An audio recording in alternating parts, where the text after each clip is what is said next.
Einstein vient d'être contredit. Il y a près d'un siècle, deux des plus brillants esprits de la physique ont lancé un débat qui continue de faire rage aujourd'hui. En 1927, lors de la conférence Solvay à Bruxelles, Albert Einstein et Niels Bohr se sont disputés au sujet des principes fondamentaux de la mécanique quantique. Et aujourd'hui, près de 100 ans plus tard, des chercheurs chinois ont mené une expérience spectaculaire qui met définitivement fin à ce débat légendaire. Et Einstein a perdu.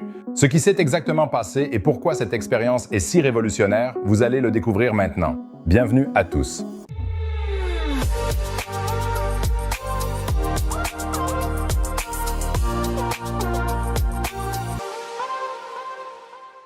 D'accord, je sais bien que votre résolution du Nouvel An à tous était de vous intéresser davantage à la physique quantique cette année. Si vous avez d'autres résolutions, n'hésitez pas à me les écrire dans les commentaires. Je suis très curieux et peut-être pourrons-nous nous inspirer mutuellement pour 2026. Et si vous voulez aussi être informé immédiatement des nouvelles découvertes en physique cette année, abonnez-vous dès maintenant à la chaîne. S'abonner ne coûte absolument rien. Vous ne manquerez plus jamais une vidéo et vous m'aidez. Un petit abonnement aide vraiment la vidéo, tout comme un pouce bleu. La limite magique pour l'algorithme, c'est 5000 likes. Merci beaucoup à vous tous. Nous sommes donc en 1927 à Bruxelles. Einstein et Bohr discutent d'une expérience de pensée avec un interféromètre à double fente. Einstein a eu une idée géniale. Et si l'on pouvait utiliser une fente mobile capable de mesurer le minuscule recul d'un photon, une particule de lumière, le genre d'idée qui vient à l'esprit après le premier café du matin. Derrière cela se cache une question fondamentale. Peut-on observer simultanément les propriétés de particules et d'ondes d'un objet quantique? Einstein en était convaincu. Il suffirait de mesurer le recul de la fente avec suffisamment de précision pour déterminer la trajectoire du photon et observer simultanément des motifs d'interférence prouvant que la lumière est une onde.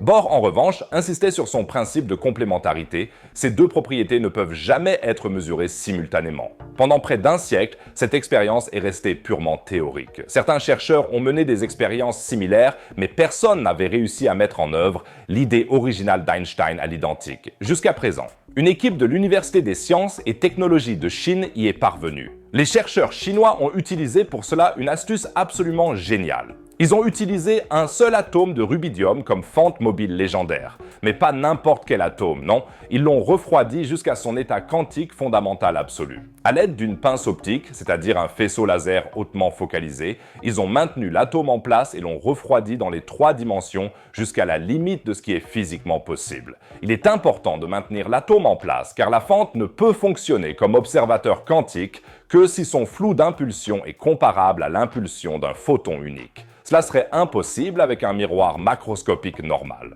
Celui-ci aurait un flou d'impulsion environ 1 trillion de fois supérieur à celui de l'impulsion photonique. Mais avec un seul atome ultra froid, nous sommes dans la bonne fourchette. Et c'est là que cela devient vraiment ingénieux. Les chercheurs ont pu ajuster dynamiquement le flou d'impulsion de l'atome en modifiant la profondeur du piège optique. Yu-Chen Chang, l'un des principaux auteurs de l'étude, explique « Nous avons développé une configuration interférométrique dans laquelle l'atome unique sert de séparateur de faisceaux ultra légers à la frontière quantique qui est intriquée avec l'impulsion photonique entrante. » Un peu abstrait, je l'admets. Mais qu'est-ce que cela signifie concrètement? Lorsqu'un photon frappe l'atome, il peut être dévié soit vers le haut, soit vers le bas.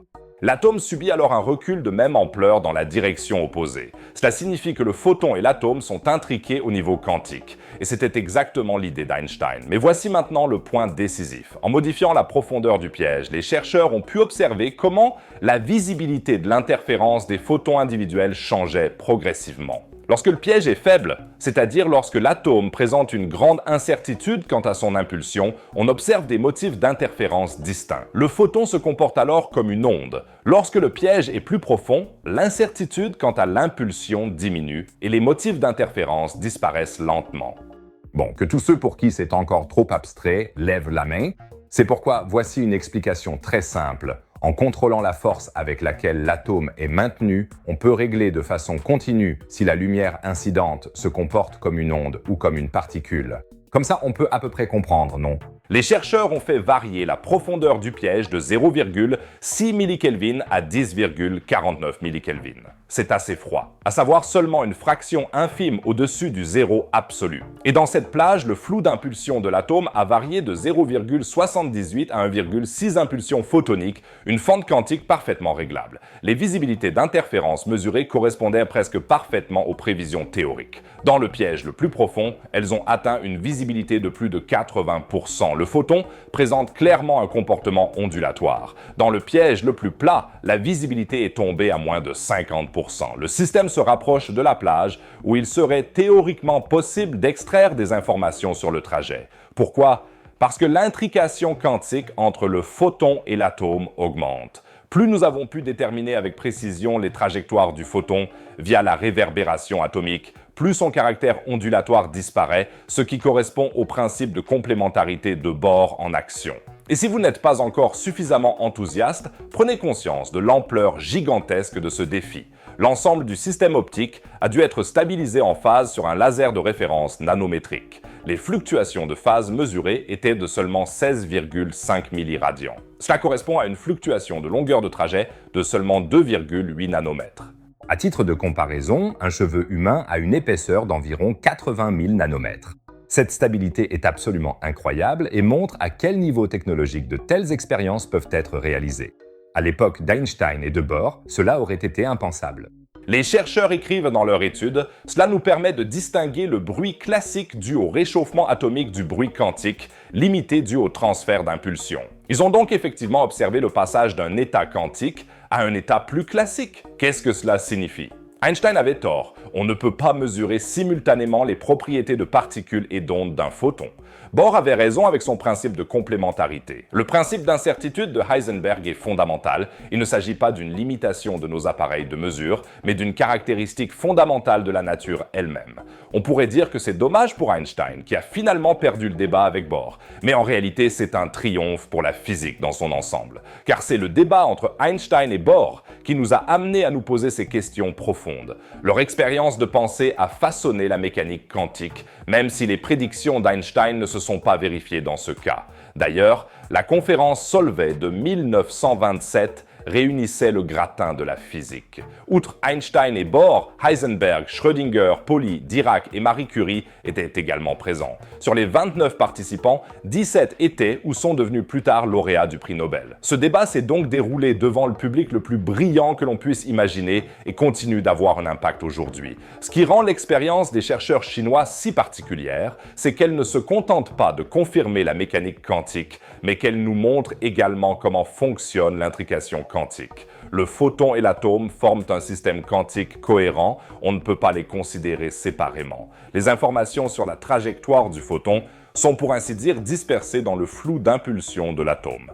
Et avant que certains ne commencent à écrire dans les commentaires « c'est bien joli, mais à quoi ça me sert dans la vie de tous les jours ?» Cela a une importance pratique énorme. L'intrication quantique est à la base de nombreuses technologies d'avenir. Ordinateurs quantiques, communication quantique sécurisée, capteurs quantiques ultra précis. En comprenant comment fonctionne l'intrication entre des systèmes aussi différents qu'un photon et un atome, nous apprenons à mieux contrôler et exploiter ces effets. Une expérience de pensée datant de 1927 deviendra réalité en 2026. D'ailleurs, l'équipe planifie déjà les prochaines étapes. Elle souhaite mesurer directement par tomographie les fonctions d'onde de la fente quantique et étudier plus en détail l'intrication entre le photon et l'atome. Elle pourrait même mettre la fente dans un état écrasé et, à long terme, augmenter progressivement la masse de la fente afin de mieux comprendre la transition du comportement quantique au comportement classique. Je suis heureux qu'il y ait des gens assez intelligents pour mener de telles expériences. Et en parlant des secrets de la physique quantique, j'ai préparé une vidéo très spéciale pour vous. Je me suis récemment rendu au CERN en Suisse et j'ai pu visiter des zones qui ne sont normalement pas accessibles au public. Là-bas, des scientifiques étudient l'un des plus grands mystères de l'univers, l'antimatière. Pour moi, cela a été l'un des moments forts de ma carrière sur YouTube jusqu'à présent. Dans cette vidéo, je vous emmène dans les coulisses de la recherche sur les particules et vous montre des expériences dans lesquelles de l'antimatière est produite. N'hésitez pas à cliquer en haut à droite pour la regarder, cela me ferait très plaisir. En bas à droite, comme toujours, vous trouverez une autre vidéo sur l'espace et la science. Sinon, je vous dis à bientôt dans la prochaine vidéo, et n'oubliez pas que Einstein était certes un génie, mais que même les génies peuvent se tromper. A plus les amis, les Sidam itam pat.